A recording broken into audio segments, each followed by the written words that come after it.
Գյուրջան Կասկադ, հասանելի բնակարաններ 65 ամիս մարման ժամկետով։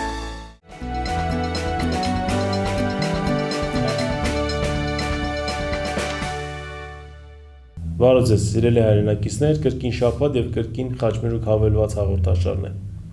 Այս անգամ փորձենք անդրադառնալ, թե ինչ ազդեցություն է ունենում աշխարհի վրա Իրանում տեղի ունեցող իրադարձությունները եւ դիցուկ այսօր խոսենք Եվրոպական միության մասին։ Քանզի վերջին շրջանում կարծես Եվրոպական միության եւ հատկապես Ուկրաինայի մասին միջազգային մամուլ ավելի քիչ է սկսում խոսել, իր ողջ ուշադրությունը կենտրոնացնելով Մերձավոր Արևելքում տեղի ունեցող իրադարձությունների վրա։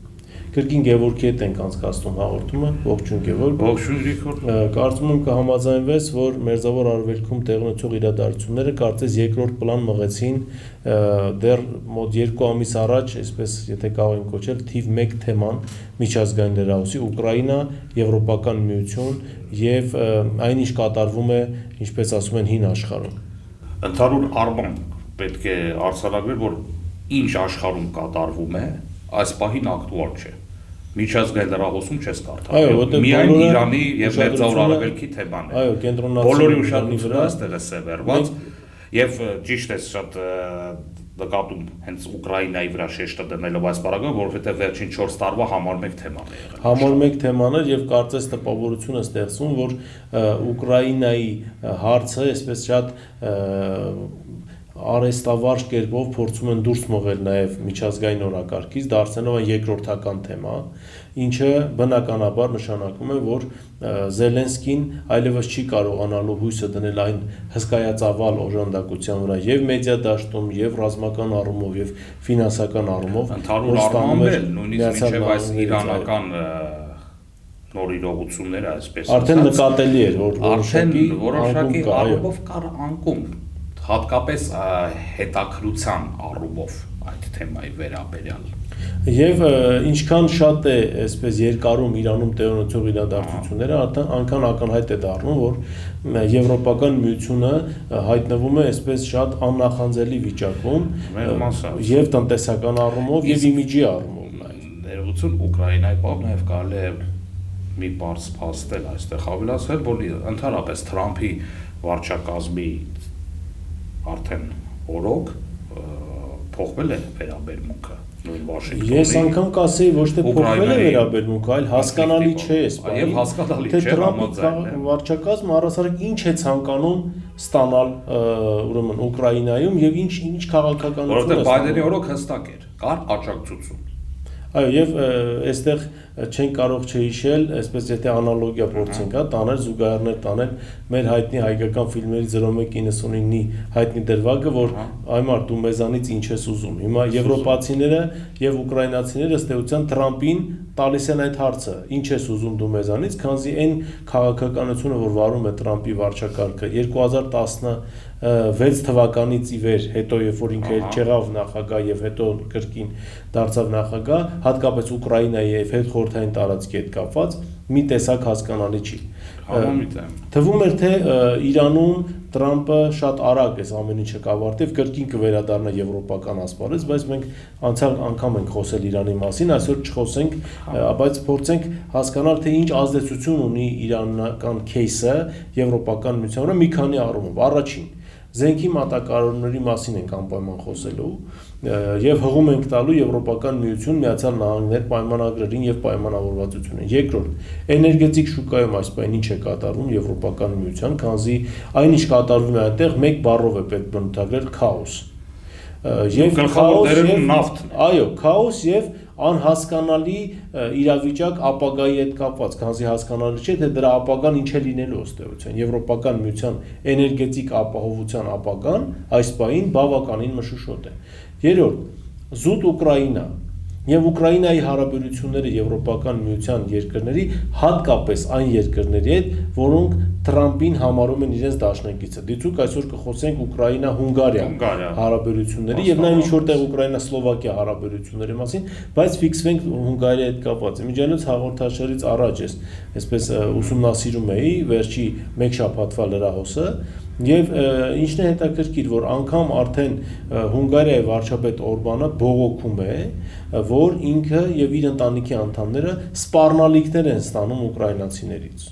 որ իրենց այդպես իր թորներին են սպառնում, իր ընտանիքի անդամներին են ուկրաինացիները սպառնում իր քաղաքականության հետ կապված։ Օրբանի քաղաքականությունը եւ Սլովակիայի քաղաքականությունը, հիմա արդեն Չեխիայի քաղաքականությունը տարբերվում է, այո, այն երկրներից, որոնք անվերապահ ժամանակին աջակցում էին Ուկրաինային։ Ինչպես նաև մենք ականատես եղանք Իսպանիայի դիրքորոշմանը Իրանի հարցում եւ ինչ ասաց Պեդրո Սանչեսը, որ ժամանակին մենք ներքաշվեցինք իրաքյան պատերազմի մեջ։ Շնորհակալ ենք, այս անգամ չենք։ Ես կարծում եմ Պեդրո Սանչեսը խնայեց Թրամփին եւ չհիշատակեց ուկրաինական ճգնաժամը, քանզի Ուկրաինայի ճգնաժամի մեջ եւս Եվրոպական միությունը ներքաշվեց Բայդենի կառավարության խնդրանքով եւ այսպես հորդորով առաջին ստորվանից, երբ Բորելը հայտարարեց, որ ուկրաինական հարցը պետք է լուծվի ռազմի դաշտում։ Սա կարծում եմ Եվրոպական միության ղեկավարության ստրատեգիական սխալն էր։ Նա պետք է ոչ թե ներքաշվեր պատերազմի մեջ, այլ պետք է լիներ միջնորդ Միացյալ Նահանգների մի կողմից եւ Ռուսաստանի, մյուս կողմից Ռուսաստանի եւ Ուկրաինայի միջեւ փորձելով այս հարցը կարգավորել առանց պատերազմի։ Օր առաջ առաջինը չհանգստեին դրան, բայց դե մենք դա եւս նախորդ մեր ծրագրից մեկում քննարկել ենք, որ այլևս այնքան էր շիկացած, որ Ռուբիկոնը անցել է եւ հետ վերադարձ չէ։ Ի սկզբանե այդ պրևենտիվ մեթոդները պիտի կիրառվեին։ Դասական տասնամյակներով մշակած մոդելներ ունեցող կառույցների համակարգերի մասին է խոսքը։ Դրա համար արդյոք չէին կարող։ Ժամանակին ես կարծում եմ չէին կարող եւ ասեմ ինչու։ Ժամանակին մի շատ խելացի մարդ ասել է, որ կյանքում ամեն մեկ իր գործով պիտի զբաղվի եւ չի կարելի արտաքին քաղաքականություն, ես ամենայն հարգանքով եմ խոսում մեր բժիշկների եւ հատկապես գինեկոլոգների մասին եւ ունեմ շատ բարձր կարծիք, բայց չի կարելի արտաքին քաղաքականությունը վստահել մասնագիտության բժշկի։ Քանզի նա արտաքին քաղաքականությունը տեսնելու է իր մասնագիտական պրիզմայով եւ ոչ այլ։ Ինչը տրամաբանական է։ Հիմա խոսենք առաջի հատվածի մասին, զենք։ Եվրոպական միություն Միացյալ Նահանգներ պայմանավորվածության համաձայն, մենք շատ ենք խոսել այդ մասին, Եվրոպական միությունը վճարում է Միացյալ Նահանգների զենք արտադրող ընկերություններին, որպեսզի վերջիններս արտադրեն զենք Ուկրաինայի համար։ Այստեղ Միացյալ Նահանգները գումար էր աշխատում եւ Թրամփին թվում էր, թե դա լինելու է միշտ։ Բայց այստեղ վրա հասավ իրանյան кейսը եւ հիմա Միացյալ Նահանգների ֆինանսների նախարարությունը հրապարակում է զեկույց, ըստ որի վերջին 10 օրվա ընթացքում իրանական այս պատերազմի Միացյալ Նահանգները ծախսել է ավելի քան 12 միլիարդ դոլար եւ գնալով այդ ծախսերը ավելանալու են։ Հետևաբար նաև այն զենքը եւ նաև զենքի պաշարներն են սպառվում, որը համալրման կարիք ունի։ Հետևաբար այն զենքը, որի համար արդեն վճարել էր Եվրոպական միությունը Միացյալ Նահանգներին, այդ զենքը Ուկրաինայի փոխարեն գնալու է Իրան։ Այսինքն ստացվում է, որ Եվրոպական միությունը մի կողմից կատարում է իր ստանձնած պարտավորությունները զենքի պատվերներ իջեցնելով ամերիկյան ընկերություններին, մյուս կողմից Ուկրաինան այդ զենքը չի ստանում։ Իսկ գումարները պետք է վճարվի։ Իսկ գումարները պիտի վճարվի, բայց Թրամփն էլ եվրոպական գումարներով է պատերազմ վարում Իրանում։ Այսինքն ամերիկյան հարկատուների վրա այդ բեռը բավականին ցածր է, մինչև գոնե այս պահը։ Բայց այստեղ եվրոպական չենք համեմատի քեյզը Վիետնամի հետ ժամանակին։ Այո, բայց այստեղ Եվրոպական միությունը փաստացի կրկնակի խաբված իրավիճակում է հայտնվում։ Այսինքն մի կողմից ինքը վճարում է, որը կարող էր վճարել սեփական զենք արտադրող ընկերություններին, որոնք քիչ են, այո, բայց կարող էին արտադրել, բայց տրվելով Թրամփի ճնշումներին, Եվրոպական միությունը որոշեց զենք պատվիրել Միացյալ Նահանգներում եւ դրանք մատակարարել Ուկրաինա։ Մյուս հատվածը, որը Եվրոպական միությունը կրկին հայտնվում է անելանելի վիճակում, դա էներգետիկ ոլորտն է։ Ինչ սկսվեց Իրանում ռազմական գործողություններ եւ Պարսից ծոցը սկսեց բառից բուն իմաստով այրվել, նավթի եւ գազի գները շեշտակի բարձրացան։ Բացի այդ, Միացյալ Նահանգների ֆինանսների նախարարը չբացառեց, որ իրենք կարող են հանել բոլոր տեսակի պատժամիջոցները ռուսական նավթային ընկերություններից, որպեսզի փորձեն դրանով վերջին օրերի ամենակնարկվող հարցերից մեկը բուն իրանյան քեյզից բացի։ Բայց սա արդյոք դավաճանություն չէ Եվրոպական միության եւ Հնդկաստանին նույն Վաշինգտոնը Մեր նախորդ հանդիպման ժամանակ այո խոսել ենք, որ 30 օր հանրապես կարող եք գնել ռուսական հայտնեցինք անգամ Միացյալ Նահանգներին այդ մարդասիրական բարի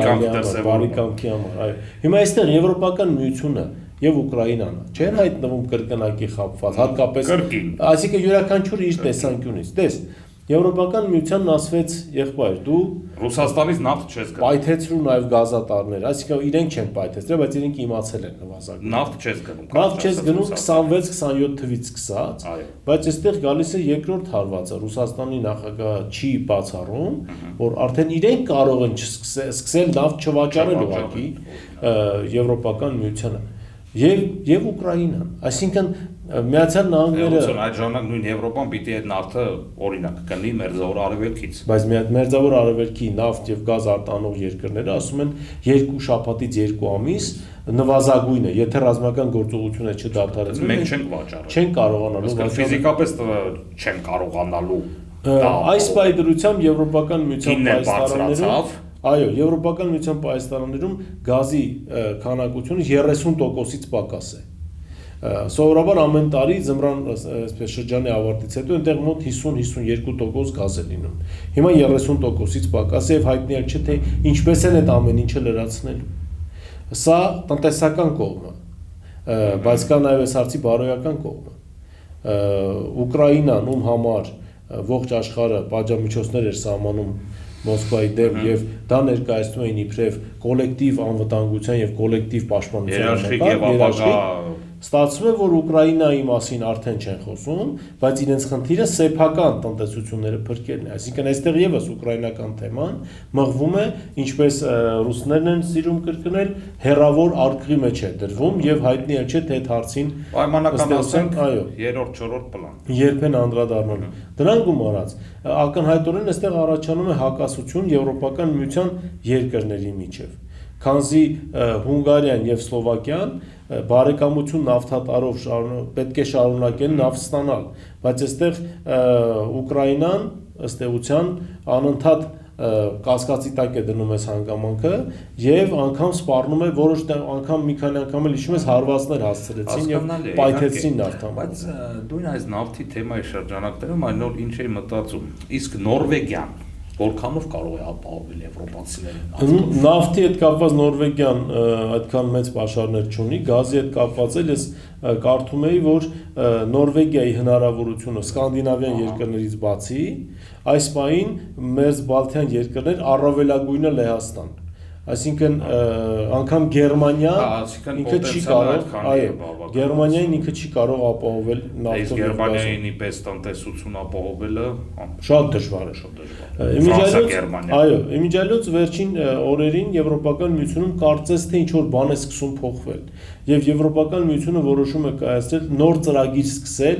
արդյունաբերական զարգացման հետ կապված, նոր որոշում է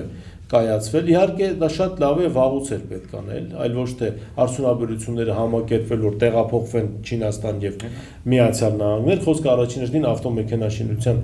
մասին է եւ մետաղաձուլական, այո։ Բայց այստեղ սա շատ դուրս կասկածանքի տակ է դրվելու, քանզի դրա համար պետք են էներգակիրներ։ Այս պահին էներգակիրներ գնելու հնարավորություն անգամ մեծ ցանկության դեպքում Եվրոպական միությունը չունի։ Իսկ Միացյալ Նահանգները ինքը այսօր ունի էներգակիրների խնդիր։ Նույն Միացյալ Նահանգներում այսօր արդեն 1 ուրեմն գալոն բենզինը, որը 3.74-3.75 լիտր է, իր այսպես ծավալով մեր պատկերացումով մոտ 4 է։ Այո, $5 բարձրացել է։ Սա Միացյալ Նահանգների տնտեսության համար բավականին լուրջ ցուցանիշ է, բացական առումով։ Հիմա Ուկրաինայի հաշվին բոլորը իրենց հարցերը կարծես թե փորձում են լուծել, բայց ոչ ոք չի հասկանում թե ինչ է լինելու Ուկրաինայի հետ։ Ինչ ես կարծում։ Ինչ հնարավոր զարգացումներ մենք կարող ենք սպասել իրականում հիմա մենք կարող ենք թվարկել երևի մի 10 հնարավոր սցենար պայմանական ասած դու ինչպես ասացիր ծրագրի սկզբում այնքան է ամեն ինչը քաոտիկ դարձել աշխարհում անհասկանալի է արդեն շատ բարդ է ասել Ուկրաինայի ճգնաժամը պայմանականորեն ավարտվում է ընթացիկ տարում B շարունակվում է 26+, այսինքն այս թվականից հետո շարունակվում է անհայտ ժամանակով։ C որքան է տևելու այս իրանյան ճգնաժամը։ Միջելոց իրանյան ճգնաժամը, այո, ի վերջո ինչ որոշում է կոլեկտիվ Եվրոպան, Եվրոմիությունը, այսինքն որպես կառույց որոշելու։ Եվ մի բան էլ ավելացնել։ Լինելու է արդյոք կոլեկտիվ կառույց մեր պատկերացմամբ, սա Ինչը մենք քննարկել ենք, բայց ամենակարևորը շատ բարդ է կարդալ ԱՄՆ-ի քաղաքականությունը։ Հատկապես երբ ան գոյություն չունի մեծ հաշվով, ինչ որ պետության հետ կապված։ Իդեպ միջազգային լրահոսում մի քանի օր առաջ ես կարդացի, որ Տրամպը կրկնել է այն միտքը, որ հաջորդը Կուբան է։ Սա արդեն ըստ էության որոշակի բանի մրցավազք է հիշեցնում, որը որ լուրջ չէ եւ եթե մենք լուրջ խոսենք միջազգային հարաբերությունների հետ կապված, դեռ հայտնի էլ չէ Տրամպը երբ կկարողանա դուրս գալ այս իրանական ես կհամարձակվեմ դա ճահիճ անվանել, քանզի մի բան է մտնել տարածաշրջան։ Մենք տեսել ենք ճահիճներ, մենք տեսել ենք Վիետնամ, մենք տեսել ենք Աֆղանստան, Կորեա եւ այլն, Կամբոջա եւ այլն, այսինքն եւ շատ հետաքրքիր մի նկատառում բոլոր մեր թվարկած քեյզերը Ասիայի հետ են կապված։ Այո, Ասիական հետ, բայց եթե Ուկրաինայի շատ բարդ է արևմուտքին ընկալել եւ հասկանալ։ Մենտալիտետը իհարկե։ Եվ եթե Ուկրաինայի հետ կապված մի բան էլ փորձենք ֆիքսել, հասկանալի է արդեն, որ 2026 թվականին վերադարձ այն սահմաններին, որոնք կային անգամ 2022 թվականին, մենք չենք տեսնի։ Դրա համար պետք են հսկայական ֆինանսական միջոցներ, դրա համար պետք են մարդկային զգալի ռեսուրսներ, ռազմական գործողություններ վարելու համար։ Դրա համար պետք է զենք, որը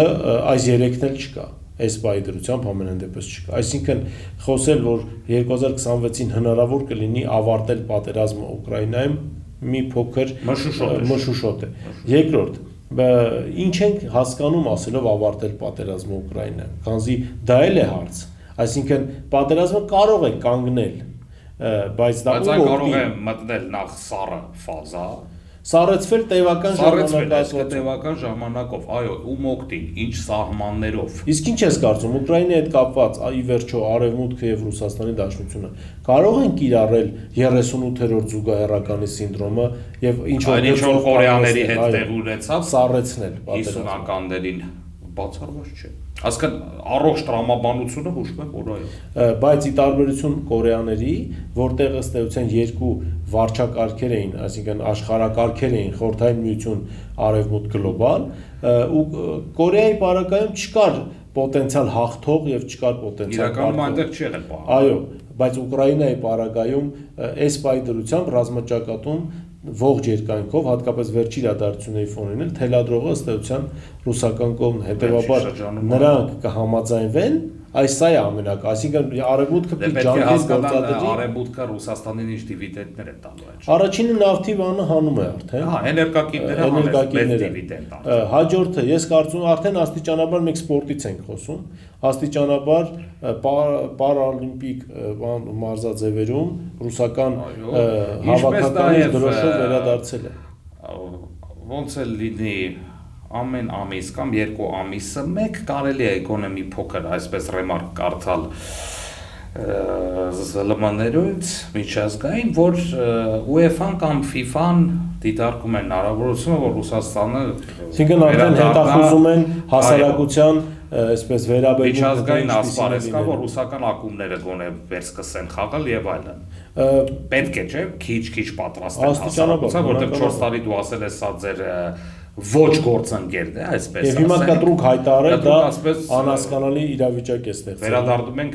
22 թվականի փետրվարի 21-ին։ Ինչևէ, Եվրոպական միության հետ կապված շատ կարելի է խոսել իհարկե, բայց ես ավելի նախընտրում եմ, որ մենք իրավիճակային խոսենք, այսինքն մենք եվրոպական թեմային էլի անդրադառնալու ենք տարբեր տեսանկյունից։ Այսօր ուղղակի ես ցանկացա, որպեսզի մենք անդրադառնանք մերձավոր արևելյան քեյսի տեսանկյունից։ Եվ մի բան էլ հաղորդում է, այսպես արդեն աստիճանաբար մեր մոտենում է իր ավարտին, եւ մի բանի վրա եմ ցանկանում մեր ուշադրությունը գրավել։ Դեռ այդ քո թվարկած կետերի մեջ մի բան էլ տնենք, իսկ ինչպիսին է լինելու Եվրոպական միության ներսում ներկա եվրոչինովնիկների վիճակը, սա եւս հարցերի հարց է, այսինքն բնականաբար 27 թվին Ֆրանսիան մտնում է ընտրությունների փուլ, Գերմանիան մտնում է ընտրությունների փուլ, մյուս բոլոր պետությունները տեսնելով այստեղ իրավիճակային փոփոխություն, աստիճանաբար այնտեղ էլ են սկսվելու պրոցեսներ։ Եվ ես վստահ եմ, որ Սլովակիայի, Չեխիայի եւ Հունգարիայի շարքերը աստիճանաբար սկսելու են համարել նոր պետություններ, որոնք ոչ թե կողմ են Ռուսաստանին եւ այստեղ կողմի դեպի որոնք առաջնորդվում են շահերով, միանշանակ իրենց ազգային շահերից ելնելով եւ իրենց տնտեսության այստեղ Ուկրաինային կամ Ռուսաստանի կողմ լինել հաճոյանալու մասին չէ։ Առհասարակ միջազգային հարաբերություններում ընդունված չէ, այս պետության կողմ եմ կամ դեմ եմ, ոչ։ Ինչպես ասում են, չկան հավերժական թշնամիներ, կան հավերժական շահեր։ Դա էմոցիա չէ։ Սառը հաշվարկ եւ հստակ պահանջների ներկայացում եւ պատրաստ լինել պատասխանել բոլոր այն կետերին, որոնք քո պահանջների արդյունքում Ինչպես դա է պատրաստ լինել X գործողություններից հետո մեծ հարվածներ։ Բնականաբար, ես կարծում եմ այդ դա էր, որ Տրամպը Իրանում հաշվի չառավ պատասխան հարվածներին պատրաստ լինելու հետ կապված, համենայն դեպս այնքան չէին հաշվարկ արել, որ Իրանը կարող է 13-14 օրը արդեն 2 շաբաթ է դիմանալ, հետեւաբար աշխարհներ դրան պատրաստ չեն, նույն եվրոպական Իրանին նայել իրաքյան պրիզմայով չի սխալ է։ Շնորհակալություն Գևորգ, այս թեման այսօր միասին քննարկելու համար։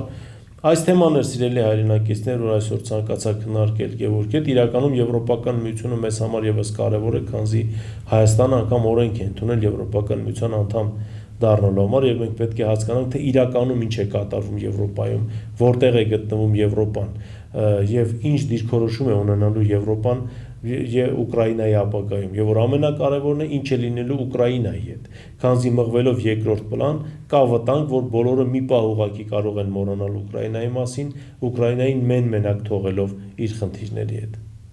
Այսօր այսքանն է, շնորհակալություն, իսկ ես հիշեցնեմ, որ դուք բաժանորդագրվեք մեր YouTube-յան ալիքին, ինչպես նաև շնորհակալ ենք բոլոր այն ներդրումների համար եւ նվիրատվությունների համար, որոնք արվում է ձեր կողմից մեր ալիքի աշխատանքն անխափան ապահովելու համար։ Շնորհակալություն, կհանդիպենք հաջորդ շաբաթ։